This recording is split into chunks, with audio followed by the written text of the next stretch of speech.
So right here we have the raw avocado.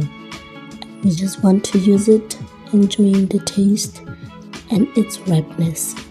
So this is a 1-day experience. You're just going to put it in a bucket containing maize meal, leave it overnight and let it ripen automatically. I guarantee you this method does not change the taste of the avocado. Unlike that microwave 2 minutes quick recipe, which is mainly used for recipes, not for eating, because it tastes horrible.